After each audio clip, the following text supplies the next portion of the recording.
testimony is about my healing. About a month and a half ago, while coming to church, I fell into a sleep. Normally it would happen. I would fall into a sleep and I would not wake for 2 or 3 days. I would not know what happened. But when I get up, everything would be strange. I would not know my children. And while coming to church, I was still healthy, singing along and coming. And as I entered into the gap there, I fell into a sleep. No one could have woken me up. I don't remember because I was asleep, but I think it's only that. Yes. And Prophet Junior came to the car and he prayed for me. He prayed for a while. And about half an hour after, about half an hour after, I got up. I still didn't know what had happened. They related me of what happened. I came into the church. Half an hour, I think that you were telling me. The devil was trying to put her in a slump. Yes, the sleep would take me for days and days. And I couldn't walk in here. I had to get assistance from and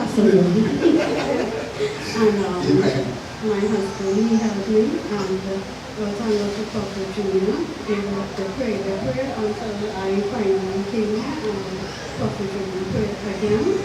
And I was back on my feet and handstand. Sickness has left. Come on, put your hands together. He is my healer. He can completely heal me. Amen. Praise and thank God for that too. You know, Sister, wait right there. You know, she said that she didn't know what was happening to her. Amen. She was just like her life was just going in a rapid stage. That nobody, no matter how much they try to wake up, how much they try to get her up, she was just going down. Going down. You know the word of God said the enemy is like a roaring lion. He's out to steal, kill, and to destroy. Amen. He's out to destroy. And this sister came through and loved the word of God. And the enemy, the word of God, you know, we need to stay under the anointing, under a true anointing where there is deliverance. So the enemy started to take her life. But when Jesus said yes, nobody can say no. Amen.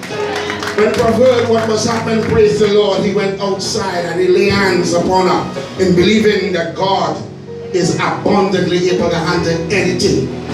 And as he prayed the word of God, as he prayed and he come back into the service, he told us, speak to her. Speak to her and she will come back. Speak to her and she will come back. And we call her by name. And we speak the word of God through the instructions and direction from the man of God. And so it happened, Lord of God, that she came back alive. So it happened, Lord of God, that she came back alive, Lord of God. So we give God praise, Lord of God, that hallelujah, Lord of God, what the Lord can do this evening. Amen. Put your hands together for the Lord this evening, Lord of God. Hallelujah. Today she's doing much better. Amen. We thank God for that.